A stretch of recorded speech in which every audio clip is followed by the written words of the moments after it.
Lectura del libro de los Hechos de los Apóstoles. En aquellos días, cuando en Iconio se produjeron conatos de violencia de parte de los gentiles y de los judíos, con sus autoridades, para maltratar a Pablo y Bernabé y apedrearlos, al darse cuenta de la situación, huyeron a las ciudades de Licaonia, a Listra y Derbe y alrededores, donde se pusieron a predicar el Evangelio. Había en Listra sentado un hombre impedido de pies, cojo desde el seno de su madre, nunca había podido andar. Estaba escuchando las palabras de Pablo y éste, fijando en él la vista y viendo que tenía una fe capaz de obtener la salud, le dijo en voz alta: «Levántate, ponte derecho sobre tus pies». El hombre dio un salto y echó a andar.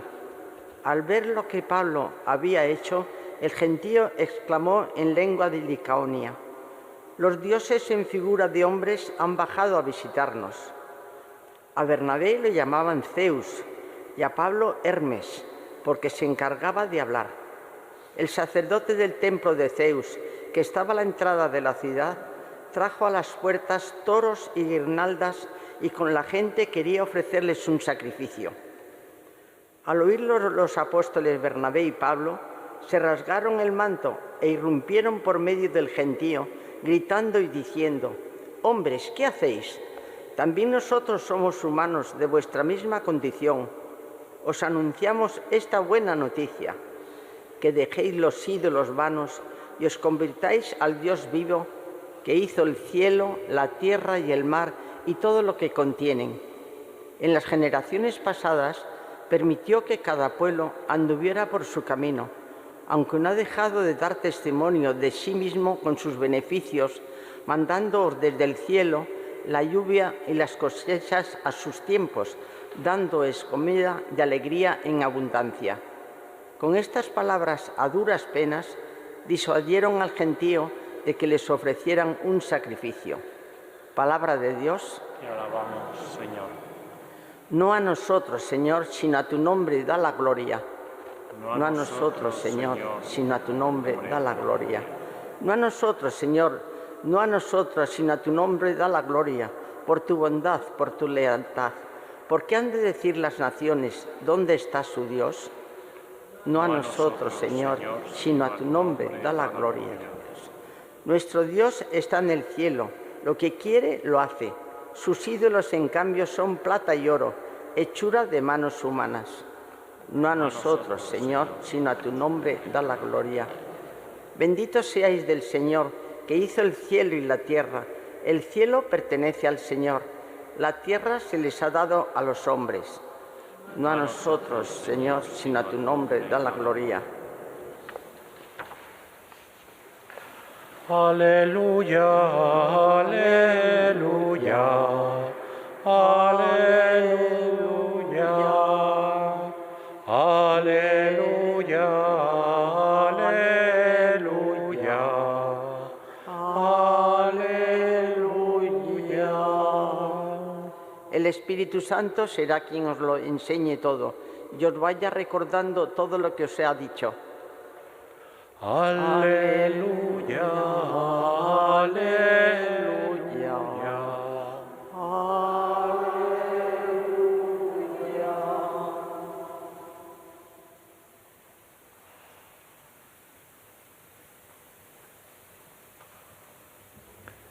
El Señor esté con vosotros.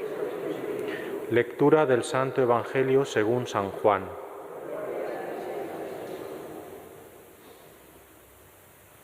En aquel tiempo dijo Jesús a sus discípulos: «El que acepta mis mandamientos y los guarda, ese me ama. Y el que me ama será amado por mi Padre, y yo también lo amaré y me manifestaré a él». Le dijo Judas, no el Iscariote: «Señor, ¿qué ha sucedido para que te reveles a nosotros y no al mundo?». Respondió Jesús y le dijo: «El que me ama guardará mi palabra, y mi Padre lo amará y vendremos a Él y haremos morada en Él. El que no me ama no guarda mis palabras, y la palabra que estáis oyendo no es mía, sino del Padre que me envió. Os he hablado de esto ahora que estoy a vuestro lado, pero el Paráclito, el Espíritu Santo, que enviará el Padre en mi nombre, será quien os lo enseñe todo y os vaya recordando todo lo que os he dicho. Palabra del Señor. Evangelica dicta deleantur nostra delicta.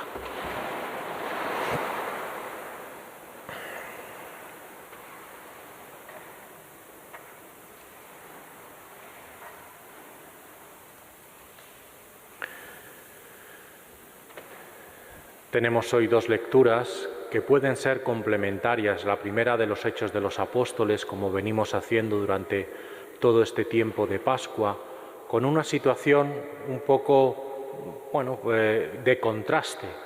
Resulta que Pablo y Bernabé, en un momento, ¿verdad?, pasan de ser perseguidos a ser prácticamente idolatrados y considerados como dioses, como Zeus y como Hermes, lo que media entre esas dos situaciones y esas dos actitudes es justamente el milagro que hace Pablo ante el paralítico de curarlo, ¿no? Y entonces pasan de esto, de estar un momento perseguidos a estar casi idolatrados.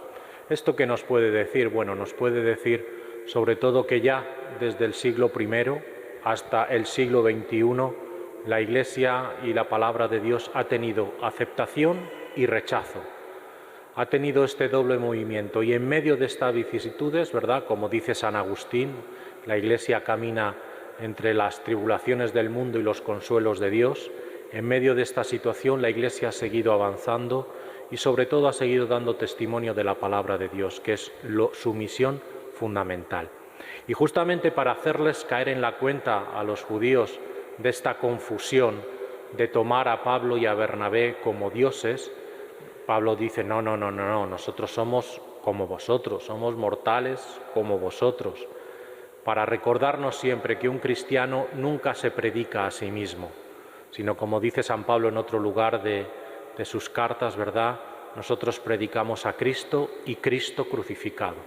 Escándalo para los judíos, necedad para los paganos, pero para los llamados, fuerza de Dios y sabiduría de Dios. Por lo tanto, es un recordatorio permanente de no creernos nada, sino de anunciar no a nosotros mismos ni nuestras ideas, sino anunciar el misterio íntegro de Jesucristo, muerto por nosotros en la cruz para la salvación del mundo, resucitado por Dios para dar vida a todos y para, en definitiva, continuar su obra de salvación y de anuncio de la palabra de Dios. Pero lo más significativo de esta primera lectura es justamente lo que Pablo les dice, quizá un poco anticipando ese discurso en Atenas, ¿no?, ¿verdad?, cuando les viene a decir, en el Areópago, ¿verdad?, cuando les viene a decir, yo vengo a predicaros de este Dios que vosotros llamáis invisible, para predicaros sobre el Dios verdadero. Y justamente es lo que dice aquí San Pablo. Dice, os anunciamos esta buena noticia, que dejéis los ídolos vanos, los ídolos falsos, y os convirtáis al Dios vivo, que hizo el cielo, la tierra, el mar y todo lo que contienen. Que dejéis los ídolos falsos, que dejéis los ídolos vanos, aquellos justamente que no dan sentido a la vida, que no dan la felicidad, que no procuran la fraternidad, que en definitiva son ídolos que son, o los dioses que son en el fondo ídolos, que se convierten en aquellos que nos esclavizan en muchas ocasiones. Podríamos decir, hoy en nuestra sociedad están los ídolos o los dioses falsos del poder, del tener, de una felicidad falsa, del placer, de buscar la felicidad por medio de experiencias cortas y que dejan vacío a las personas. Podríamos decir muchos ídolos falsos o aquellos otros que nos ponen en la sociedad, pues algunos cantantes o algunos deportistas, pero quizá esos no son los Dios, ese no es el Dios verdadero. Esos son ídolos, porque muchas veces, decía Chesterton, ¿verdad?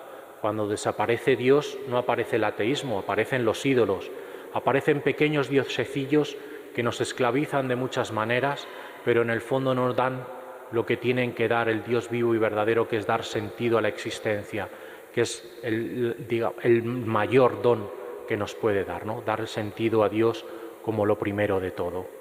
Nosotros nos podríamos analizar, cada uno de nosotros también, diciendo cuáles son nuestros pequeños ídolos, a qué estamos atados, que nos impide, ¿verdad?, acercarnos al Dios vivo y verdadero, hacer del Dios, de su palabra, de su ejemplo y de su evangelio el lugar central de nuestra existencia. Podríamos mirar dentro de nosotros y reflexionar sobre eso. Y que quizá conectando con esto, con los ídolos falsos, los dioses falsos y el Dios vivo y verdadero, podríamos recordar que precisamente el pueblo de Israel recibió aquel decálogo, ¿verdad?, aquellos mandamientos que fueron un momento fundamental y central en la historia de la alianza de Dios con su pueblo, esta historia de esponsabilidad. ¿Por qué conecto esto? Porque Jesús precisamente en el Evangelio nos recuerda que el que acepta mis mandamientos y los guarda, ese me ama. Y el que me ama será amado por mi Padre, y yo también lo amaré y me manifestaré a él. Y quien cumple, ¿verdad?, mi palabra, vendremos, mi Padre lo amará, y vendremos y haremos morada en él. Por tanto, el que acepta mis mandamientos y los guarda, ese me ama. Vale la pena hacer solamente un pequeño recordatorio, porque muchas veces se han planteado, se han mostrado los mandamientos como una especie de lista de prescripciones negativas, como si fuera un fardo que se nos cuelga en la espalda y que nos hace una vida un poco más pesada, menos llevadera, como un gran fardo sobre el que llevar todo el peso de las prohibiciones, ¿no? El no, no, no, no. Y sin embargo, bajo esas prescripciones del Decálogo, lo que se esconde es justamente unos grandes síes, unos grandes síes. Los 3 primeros mandamientos, amarás a Dios sobre todas las cosas, no tomarás el nombre de Dios en vano, santificarás las fiestas, en el fondo es un gran sí a Dios que da sentido a la existencia humana. Poner a Dios por encima de todo, poner a Dios en el lugar que se merece, no en el de los ídolos falsos, sino en el del Dios vivo y verdadero que da sentido a la existencia humana. Y celebrarlo en la liturgia, porque lo que rezamos es lo que creemos, nos lo ha recordado la Iglesia en numerosas ocasiones. Por lo tanto, es concentrar en esos 3 primeros mandamientos un gran sí al Dios de la vida. El cuarto, honrar padre y madre, es un gran sí a la familia, a esos vínculos que nos unen, ¿verdad?, del esposo con la esposa, que crea y genera vida, y que se extiende esa vida de generación en generación.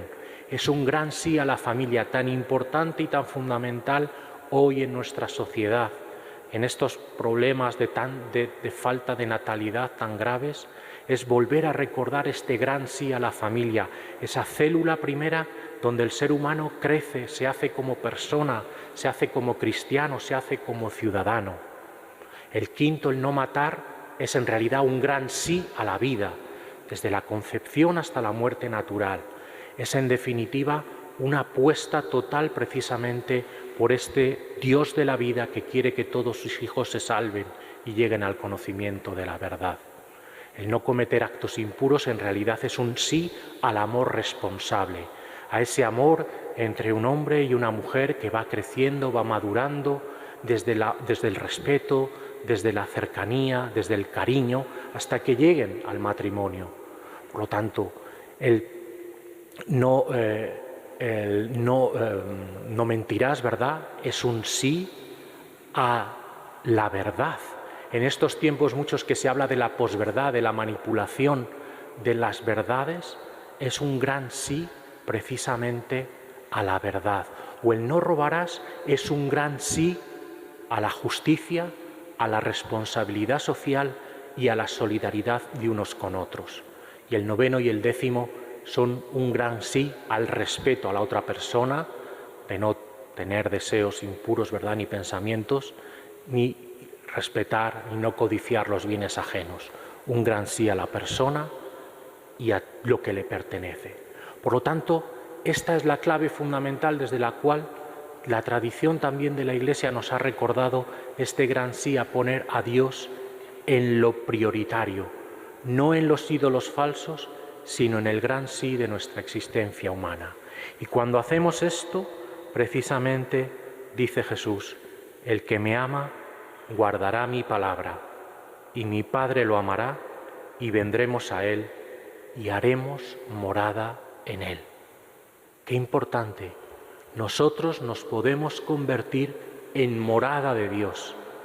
Con nuestra aceptación de su palabra podemos convertirnos en esa casa también para acoger a Dios, no solo para quedarnos con Él en diálogo de intimidad, sino también para transparentarlo, para manifestarlo y para compartirlo con los demás por medio de nuestra vida entregada y generosa. Que el Señor nos ayude a esto, que así sea.